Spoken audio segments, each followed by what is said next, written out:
भाई आज हम लेके आए हैं आपके लिए क्लास 10th की बायोलॉजी के यूनिट से एक चैप्टर जिसका नाम है आर एनवायरनमेंट।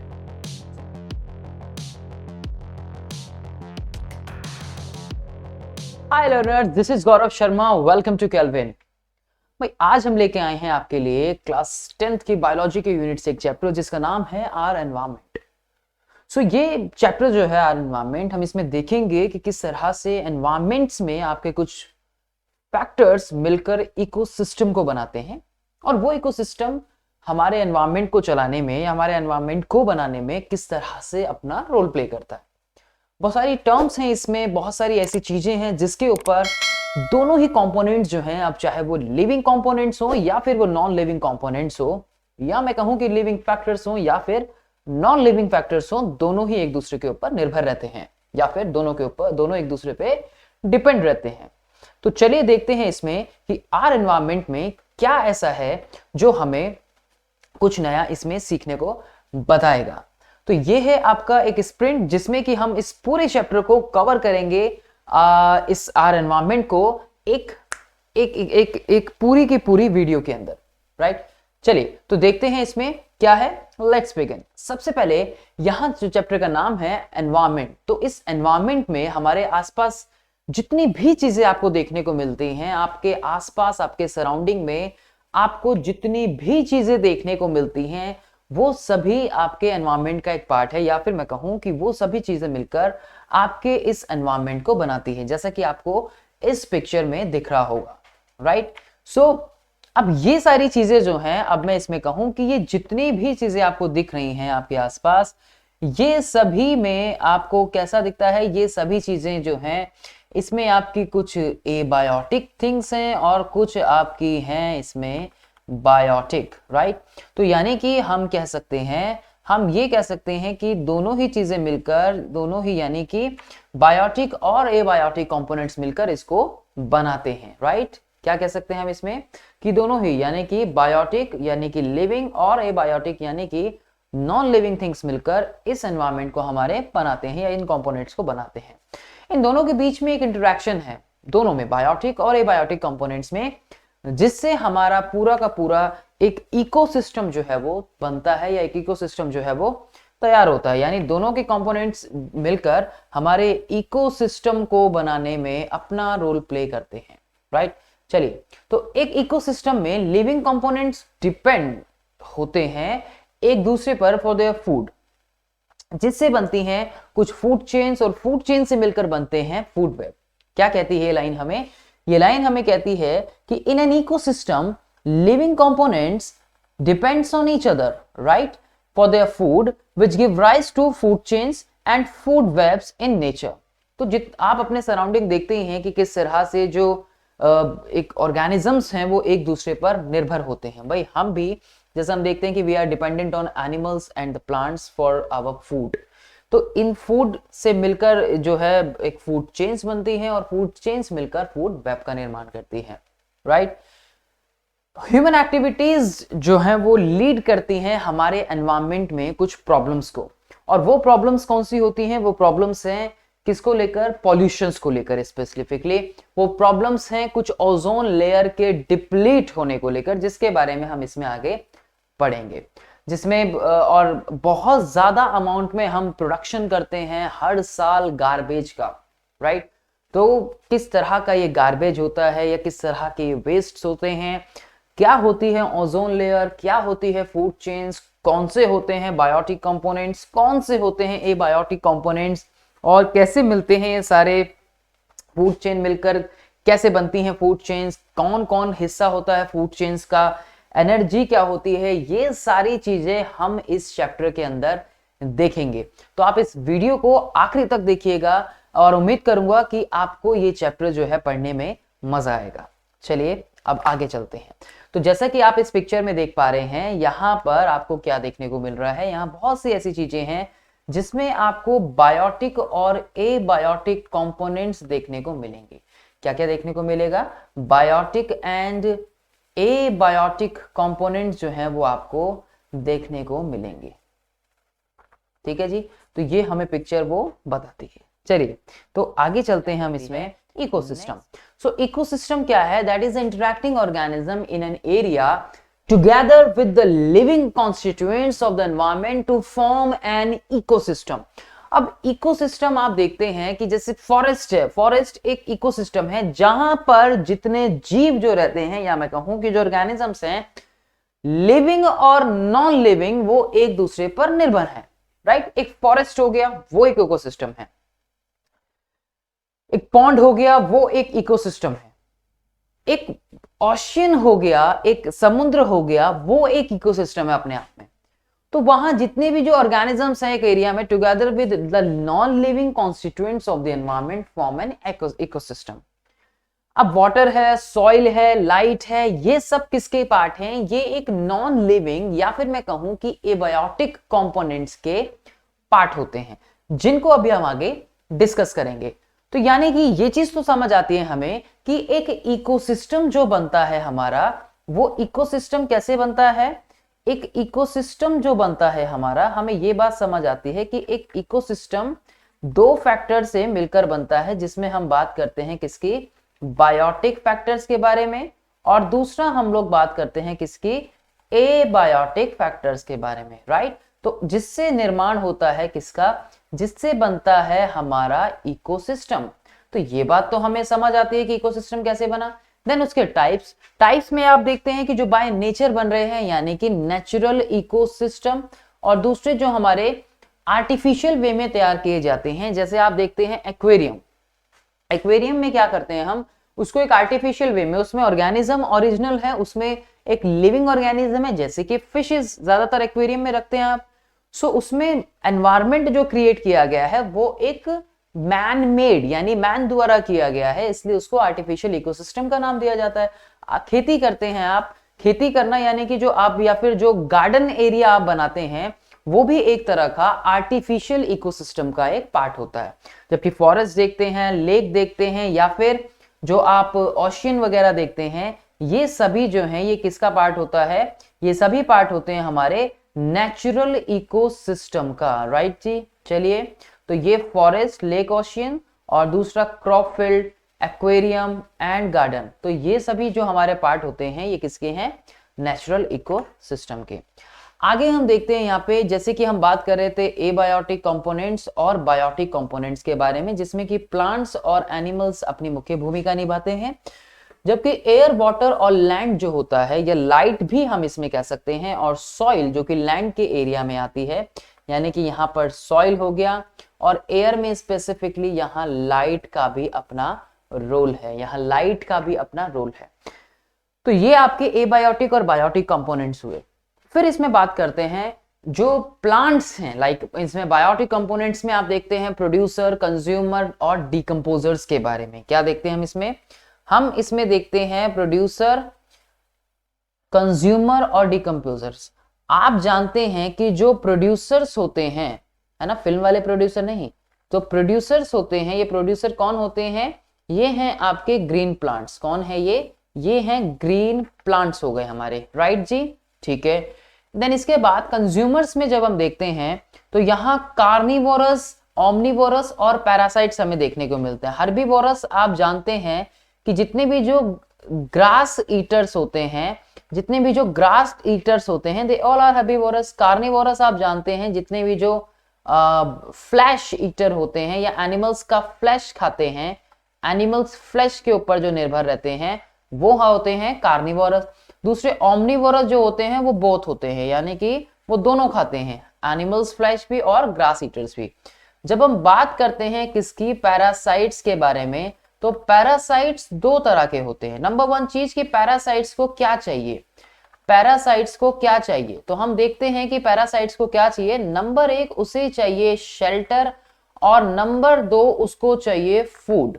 और ये दोनों ही चीजें वो जो लेता है होस्ट बॉडी से। कहां से लेता है?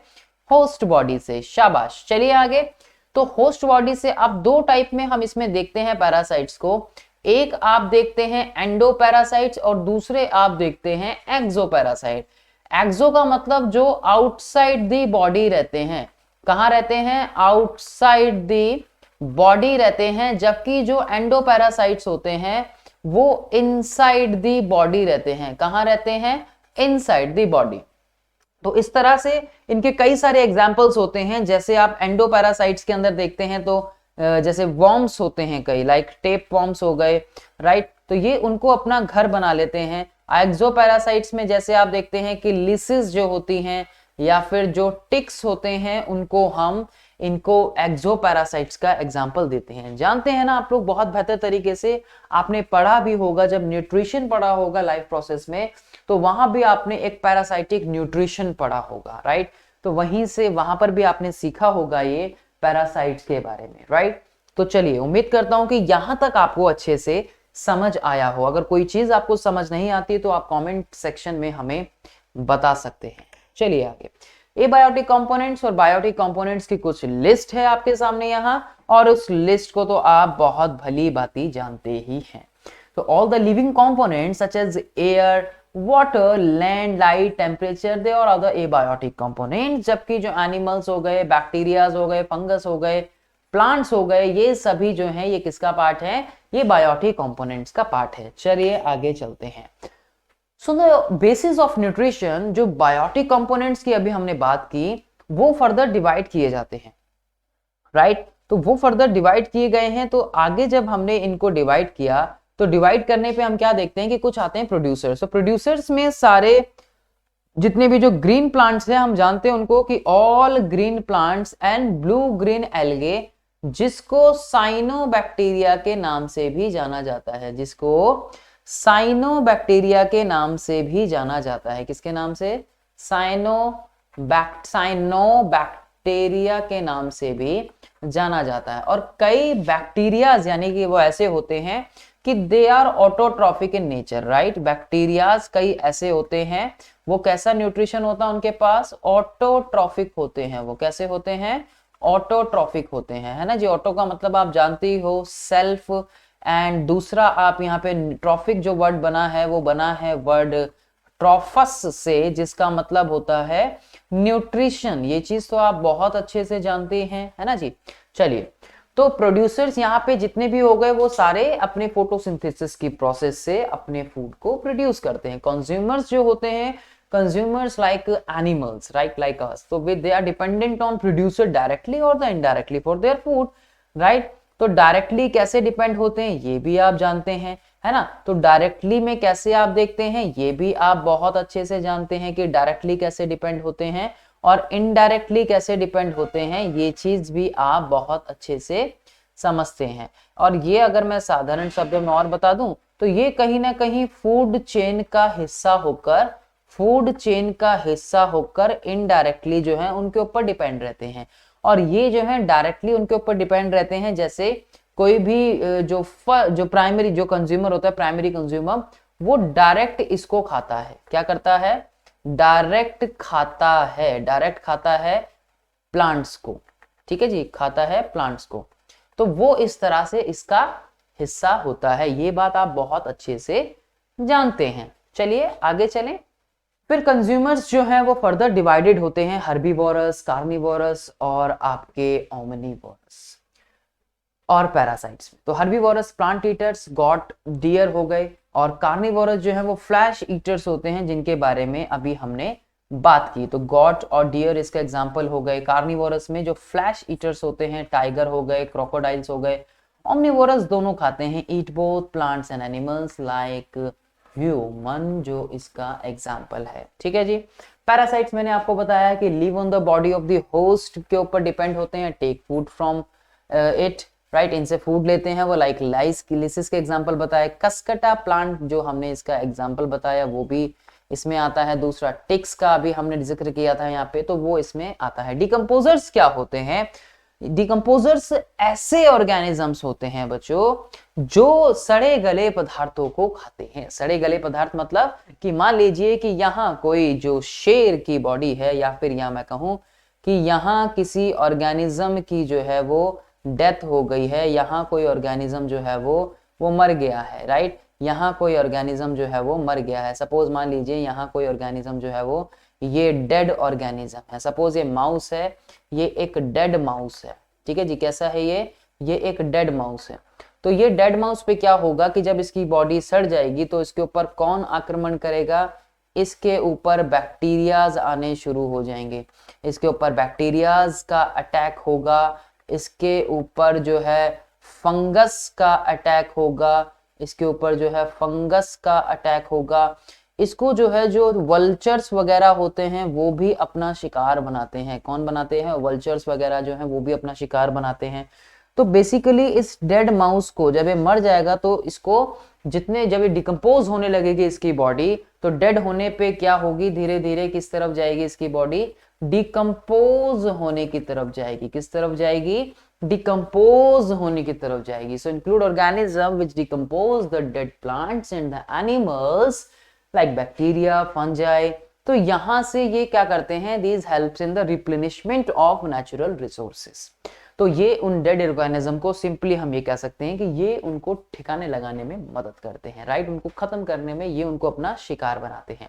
शिकार तो नहीं कहूंगा, हाँ, लेकिन ये उनके ऊपर डिपेंड होते हैं।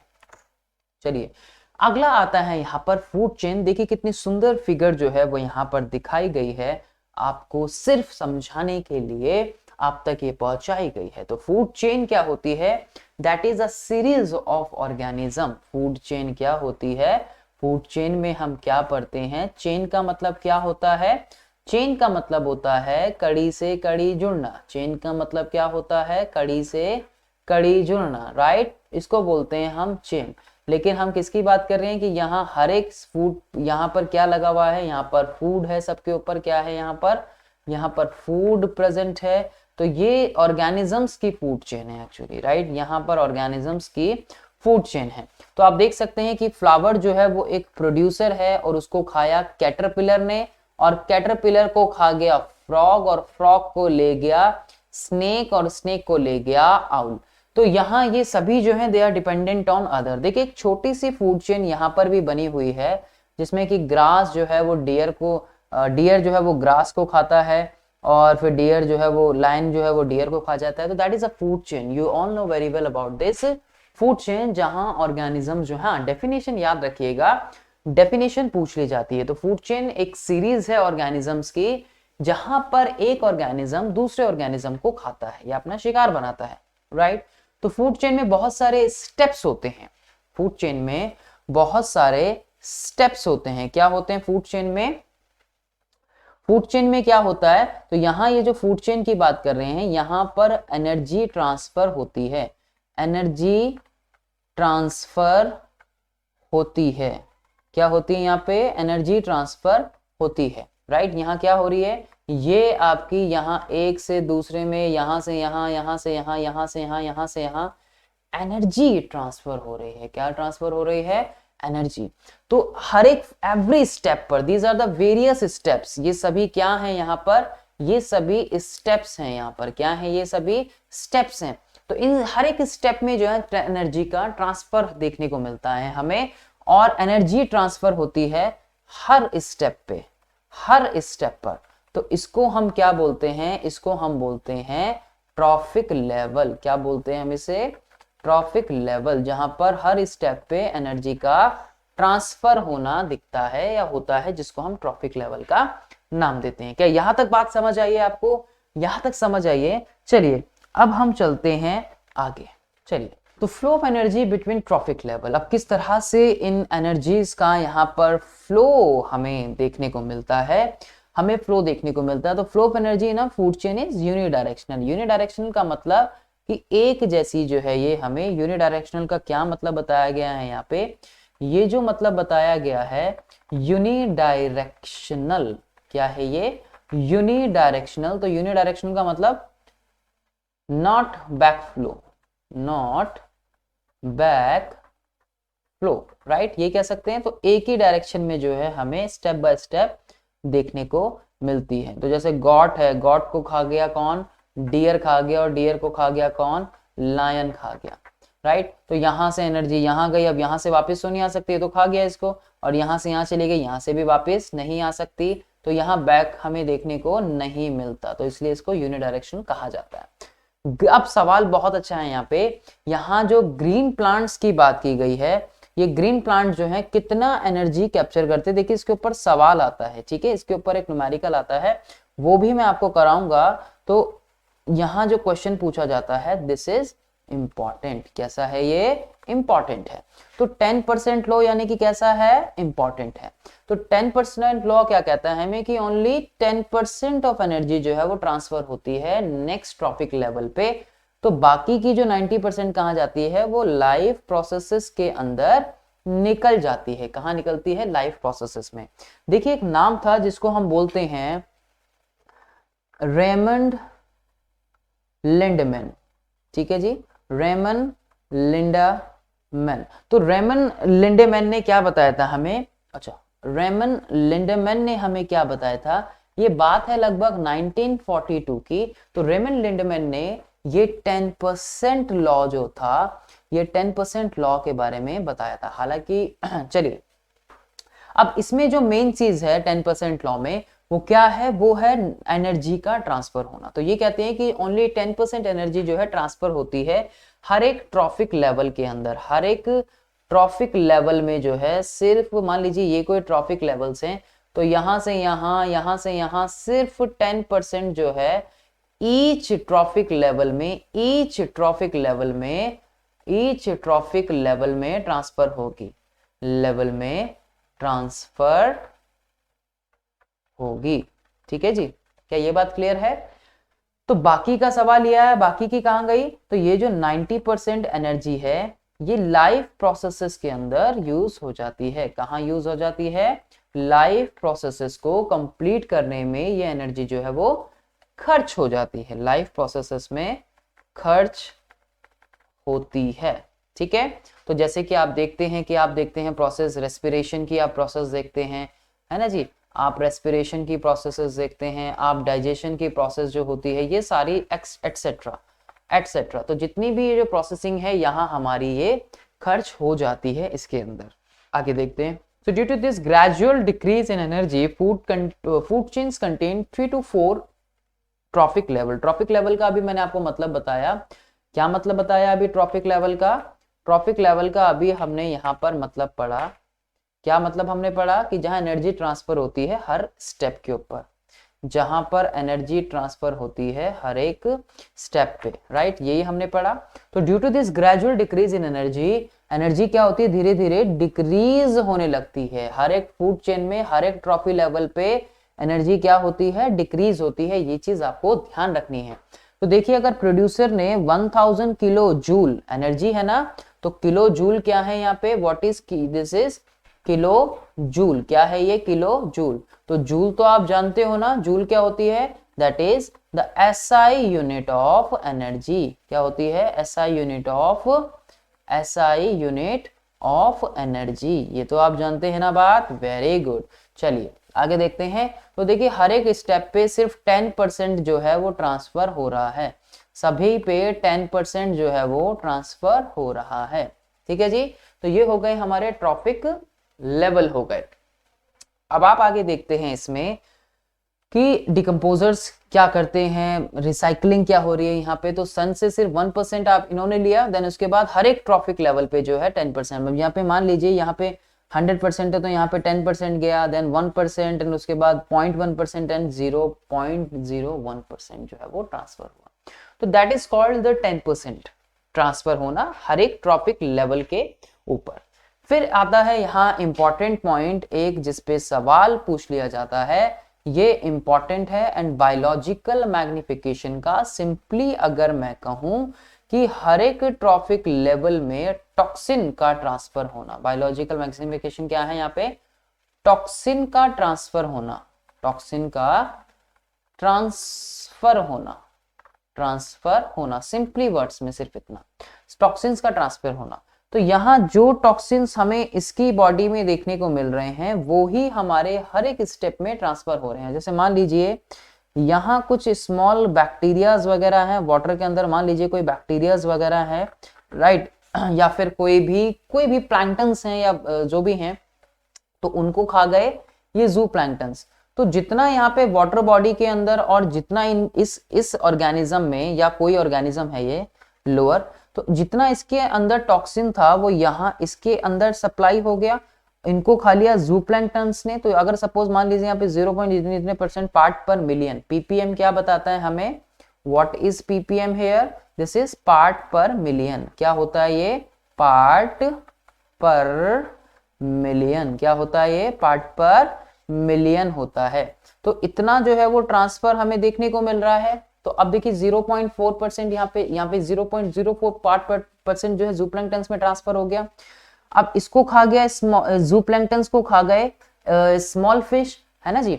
तो जूप्लैंक्टन्स इसी जैसे जूप्लैंक्टन्स होते हैं इसी तरह से फाइटोप्लैंक्टन्स भी होते हैं, ध्यान रखिएगा, ठीक है। जैसे जूप्लैंक्टन्स होते हैं ना, तो ये छोटे जलीय जीव हैं, राइट, जूप्लैंक्टन्स। तो जू का मतलब होता है एनिमल, जू का मतलब क्या होता है, एनिमल्स, राइट, एनिमल्स। और ये जो प्लैंक्टन्स हैं ये इस वाटर बॉडी में प्रेजेंट होने वाले स्मॉल जीव हैं, ठीक है, सिंपली। इसी तरह से होते हैं फाइटो प्लैंक्टन्स। क्या होते हैं, फाइटो प्लैंक्टन्स, राइट। तो फाइटो का मतलब क्या होता है, लाइक प्लांट्स की बात यहाँ पे होती है, तो हम उसको फाइटो प्लैंक्टन्स का नाम देते हैं, ठीक है जी। ये बात क्लियर है, this is just for your knowledge point of view. अब देखिए इस स्मॉल फिश को कौन खा गया, ये लार्ज फिश खा गई, और इस लार्ज फिश को कौन खा गया, ये बड़ा सा प्रे जो है ये, यानी कि वल्चर जो भी है, ये ईगल है जो भी है, ये इसको खा गया। तो सबसे ज्यादा यानी कि यहाँ जितने भी जो टॉक्सिक्स थे वो टॉक्सिक इस वाटर बॉडी से जूप्लैंक्टन में गए, इस जूप्लैंक्टन से इस स्मॉल बॉडी में गए, इसकी बॉडी में जो थे उसमें लार्ज में गए, और लार्ज से वो इसकी बॉडी के अंदर चले गए। तो यानी ये जो टॉक्सिन में नाम दे रहा हूं बायोलॉजिकल मैग्निफिकेशन को, जितने भी जो हार्मफुल केमिकल्स हैं वो हर एक नेक्स्ट ट्रॉपिक लेवल पे इंक्रीज होते चले जाते हैं। ये क्या हो रहे हैं, धीरे धीरे ये इंक्रीज होते चले जा रहे हैं, राइट। सो कंसेंट्रेशन जो है हार्मफुल सब्सटेंसेस की वो हर एक लेवल में बढ़ती चली जा रही है, this is called biological magnification. तो हर एक नेक्स्ट ट्रॉपिक लेवल में कंसेंट्रेशन जो है केमिकल्स की वो बढ़ती चली जा रही है, this is called biological magnification. बचा, क्या ये बात क्लियर है आपको, वेरी गुड। इसका मतलब यानी ये अगर एग्जाम में आता है तो आपको ये लिखना है सही सही, बिल्कुल ठीक है जी।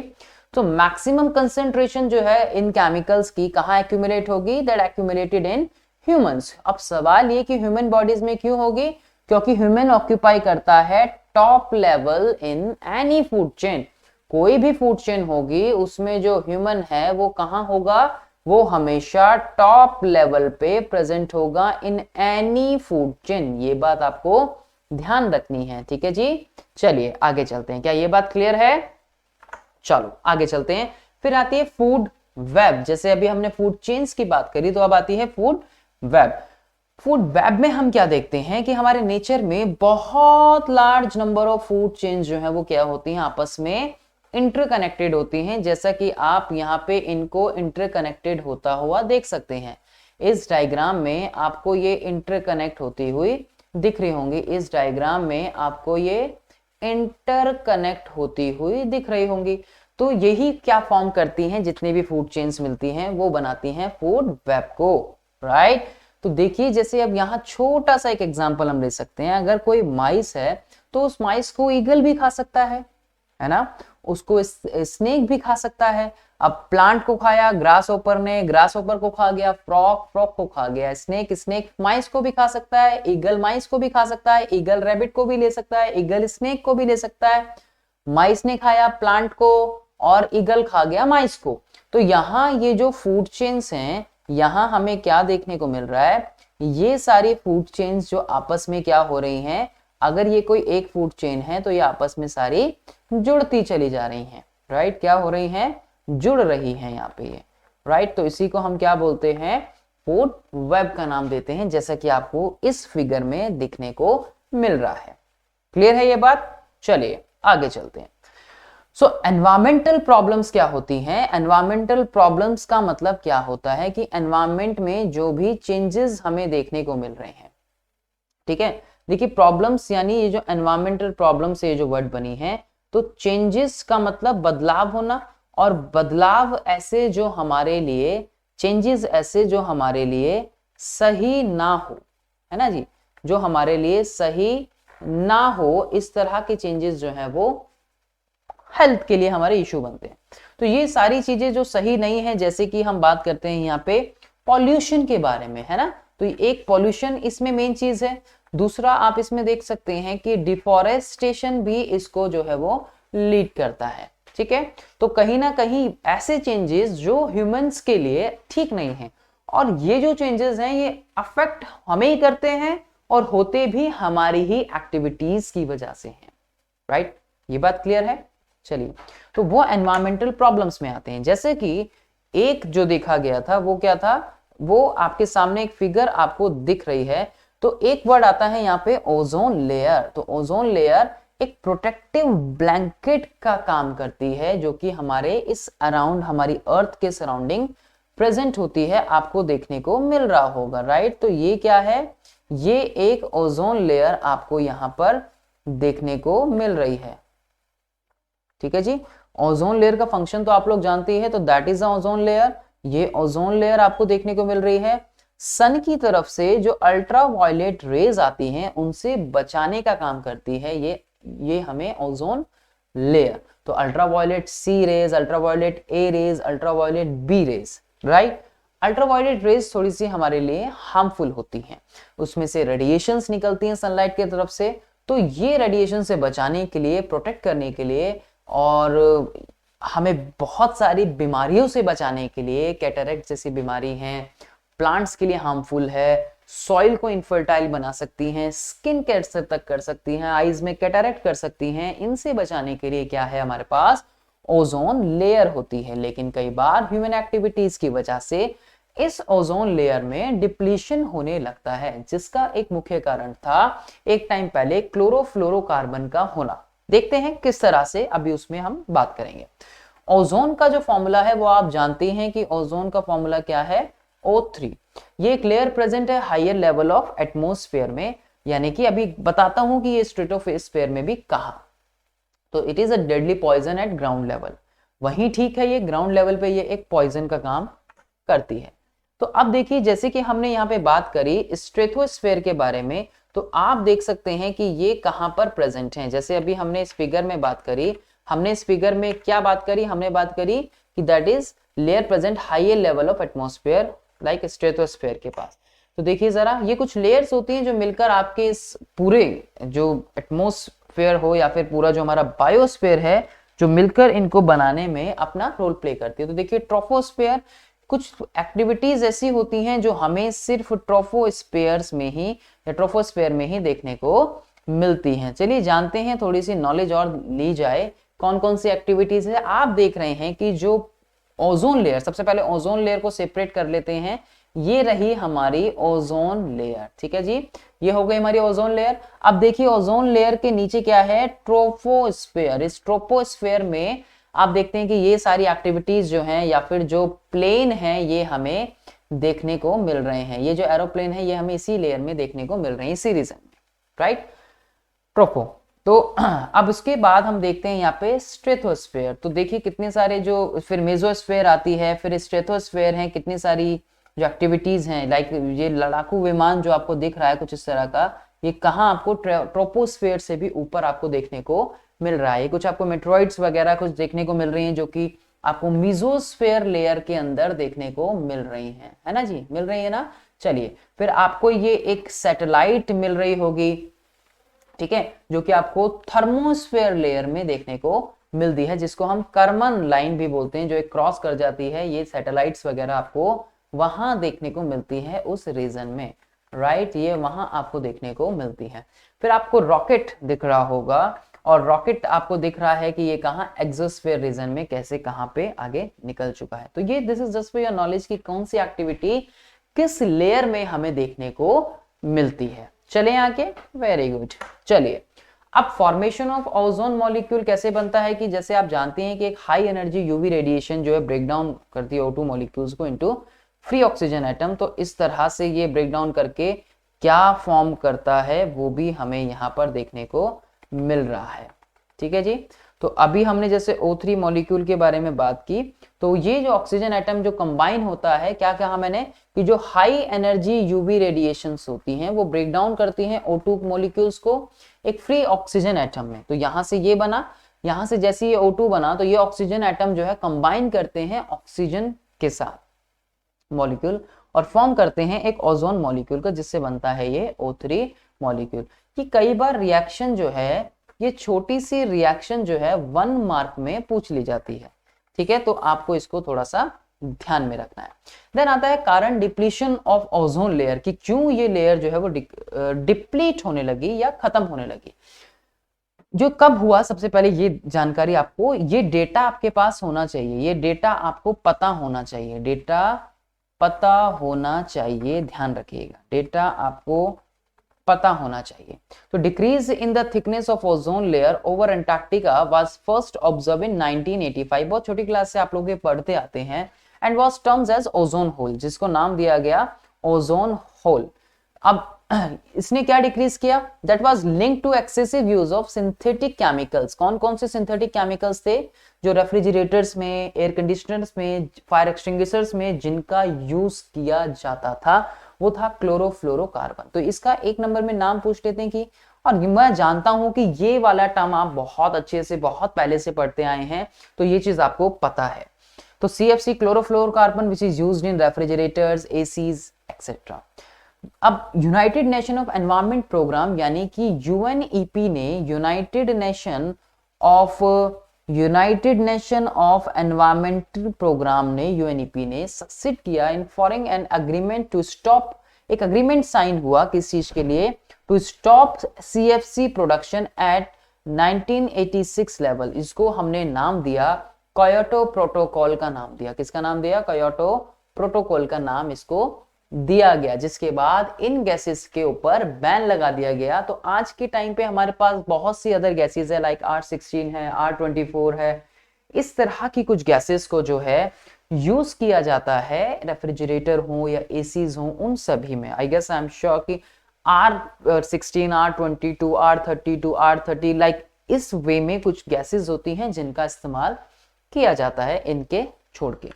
फिर आप इसमें देखते हैं कि गार्बेज डिस्पोजेबल में हम 2 चीजें देखते हैं, आपको यहाँ फिगर दिख रही होगी, ये आपके वेजिटेबल पील्स वगैरह हैं, ये आपको फिगर दिख रही है, ये आपके जितने भी जो आप वेजिटेबल एंड और जो आपको फ्रूट्स जो होते हैं, ये उनके पील्स आपको देखने को मिल रहे हैं, राइट, ये उनके पील्स आपको देखने को मिल रहे हैं, छिलके उनके देखने को मिल रहे हैं। फ्रूट हो गए, कॉटन हो गया, जूट है या फिर डंग है एक्सेट्रा, ये सभी क्या होते हैं। ये पिक्चर यहाँ पे इसलिए लगाई गई है ताकि आप बायोडिग्रेडेबल वेस्ट के बारे में जानें।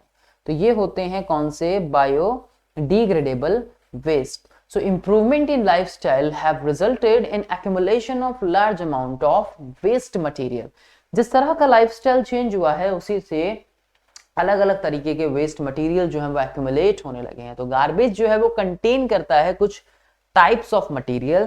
तो एक जिसमें बात करते हैं यहाँ पे बायोडिग्रेडेबल्स के बारे में, substance which can be decomposed by action of micro organism. ऐसे सब्सटेंसेस जो बैक्टीरियल एक्शंस की वजह से या अदर माइक्रो ऑर्गेनिजम्स की एक्टिविटी की वजह से डिकम्पोज हो जाते हैं, यानी आसानी से उनमें से जो है हम उनको खत्म कर सकते हैं या नष्ट कर सकते हैं, उनको हम बायोडिग्रेडेबल वेस्ट का नाम देते हैं। जो कि अगर हम सॉइल में फेंकते हैं तो वो कहीं ना कहीं मैन्योर एक पॉइंट पे बन जाता है और वो हमारी सॉइल के लिए, हमारे नेचर के लिए भी हार्मफुल नहीं होता, जानते हैं।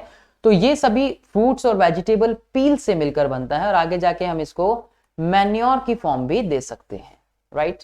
चलिए जी, लेकिन कुछ वेस्ट ऐसे होते हैं जो कि मैन्योर की फॉर्म नहीं लेते, इवन मिलियंस ऑफ ईयर बाद भी ये इस तरह की कोई फॉर्म नहीं लेते। अब चाहे इनको मिलियंस ऑफ ईयर लग जाए, मिलियंस ऑफ ईयर्स में भी ये कन्वर्ट नहीं होते, ये कन्वर्ट नहीं होते, और नहीं होते तो एज इट इज रहते हैं ये। उसके बाद ये क्रिएट करते हैं सॉइल पॉल्यूशन को। किसको क्रिएट करते हैं, सॉइल पॉल्यूशन को। और अगर हम इसको जलाते हैं तो ये एनवायरनमेंट में, एयर पॉल्यूशन में गंदे केमिकल जो है वो छोड़ते हैं। तो इसमें आप देख रहे हैं कि ये जो पिक्चर है ये किस चीज की पिक्चर है, ये प्लास्टिक बॉटल्स वगैरह या प्लास्टिक कैंस आपको देखने को मिल रही है इस पिक्चर में। तो ये कैसे होते हैं, जिनके ऊपर माइक्रो ऑर्गेनिज्म का कोई भी जिद जो है या कोई भी मर्जी जो है वो नहीं चल पाती। तो यानी कि सिंपली ये माइक्रो ऑर्गेनिज्म के एक्शन से नष्ट नहीं होते, जिनको हम बायोडिग्रेडेबल वेस्ट का नाम देते हैं। तो प्लास्टिक है, पॉलिथीन है, मेटल्स है, सिंथेटिक फाइबर्स है, ये सभी जो हैं आपके किस में आते हैं, ये सभी आपके किस में आते हैं, नॉन बायोडिग्रेडेबल वेस्ट के अंदर आते हैं। सो माइक्रो ऑर्गेनिज्म क्या करते हैं, कैसे खत्म करते हैं वो उसको, माइक्रो ऑर्गेनिज्म कुछ एंजाइम्स को रिलीज करते हैं जो कि डिकम्पोजिशन में अपना रोल प्ले करते हैं। लेकिन ये जो एंजाइम्स होते हैं ये स्पेसिफिक होते हैं अपने एक्शन में, इसी वजह से they can not decompose all the materials, right. ऐसे ही है ना, हमारी बॉडी में भी तो एंजाइम्स होते हैं। जब आप फूड खाते हैं तो हमारी बॉडी में भी तो एंजाइम्स होते हैं। ऐसा तो नहीं है ना कि हम कोयला खा लें तो कोयला भी क्या हम डाइजेस्ट कर देंगे, नहीं, ऐसा नहीं होगा, राइट। क्योंकि हमारे जो एंजाइम है उनका एक स्पेसिफिक एक्शन है, उनका स्पेसिफिक एक्शन है। इसी वजह से हम कुछ भी खा लें तो वो डाइजेस्ट ऐसा नहीं है कि हो जाएगा। हम चेयर खा लें, प्लास्टिक खा लें, हम लोग कोयला खा लें तो ऐसा नहीं कि वो हमें डाइजेस्ट हो जाएगा। इसीलिए यहां पर भी ये जो एंजाइम्स होते हैं एक्ट तो करते हैं, लेकिन उनकी एक स्पेसिफिक सीमा है, एक स्पेसिफिक एक उनका बैरियर है, उसके आगे वो काम नहीं कर सकते। तो वो बैरियर है वो इसके बाद यहाँ इन पे लागू नहीं होता, वो वहीं तक एक बायोडिग्रेडेबल वेस्ट के ऊपर लागू होता है या फ्रूट वेजेस पिल्स के ऊपर लागू होता है। तो इनके ऊपर वो एक्शन नहीं कर पाते, इसलिए वो इनको ब्रेक डाउन भी नहीं कर पाते अपने एंजाइम्स की हेल्प से। आई होप कि आपको ये चीजें समझ आ रही हो। कुछ मेथड्स ऐसे होते हैं जिनसे वेस्ट डिस्पोजल के जो मेथड्स यहाँ पे दिए गए हैं कि जैसे कि बायोगैस प्लांट, तो बायोडिग्रेडेबल वेस्ट जो है they can be used in biogas plants to produce biogas and manure. जितना भी जो उनका जो वेस्ट बचता है उसको हम बायोगैस प्लांट्स में या मैन्योर में हम उनका यूज करते हैं। इस तरह से सीवेज ट्रीटमेंट प्लांट्स में उनका यूज किया जाता है, लैंड फिलिंग में यूज किया जाता है, कंपोस्टिंग आप देखते हैं, इसी तरह से वर्मी कंपोस्टिंग में भी आप देखते हैं। रिसाइकलिंग होती है, जो नॉन बायोडिग्रेडेबल वेस्ट होते हैं they are recycled to make new items. आपने देखा होगा कि ये सभी जो प्लास्टिक्स हैं, कैंस हैं, इन सभी को इकट्ठा करके इनको वापस से यूज किया जाता है। फिर एक टर्म आती है यहाँ पे जैसे कि reuse, that is a conventional technique to use an item again and again, that is called reuse. जैसे आप न्यूज़पेपर देखते हैं तो न्यूज़पेपर का एनवलप बना दिया, इस तरह से बहुत सारी चीजें ऐसी होती हैं जिनको हम रीयूज करते हैं, राइट। तो ये कुछ मेथड्स हैं वेस्ट डिस्पोजेबल के, जहां पर सवाल अगर आता है तो आप इन पॉइंट्स को वहां जिक्र कर सकते हैं। आई होप कि आपको ये क्लास जो है वो समझ आई हो और आपको वीडियो पसंद आई हो। सो आप हमें यहाँ इन लिंक्स पे भी फॉलो कर सकते हैं, कैल्विन इंस्टीट्यूट, यूट्यूब हो, फेसबुक हो, इंस्टाग्राम हो, ट्विटर हो या फिर टेलीग्राम हो। अगर आपको कोई जानकारी चाहिए तो आप इस नंबर पे कॉल करके वो जानकारी हमसे ले सकते हैं, राइट। तो आई विश कि आप अपना अच्छा करें, आपको इस चैप्टर में पढ़ने के बाद बहुत कुछ समझ आया हो, राइट। तो मैं कुछ आपको नई चीज आपको सिखाने में मदद कर पाया हूँ, आपके कुछ डाउट्स, आपके कोई जो भी हो मैं थोड़ा बहुत क्लियर कर पाया हूँ। सो अगर आपको ये वीडियो पसंद आई है तो इसको लाइक करें और अपने फ्रेंड्स के साथ शेयर करना ना भूलें। मिलूंगा अगली कुछ वीडियोस में, तब तक के लिए बाय बाय।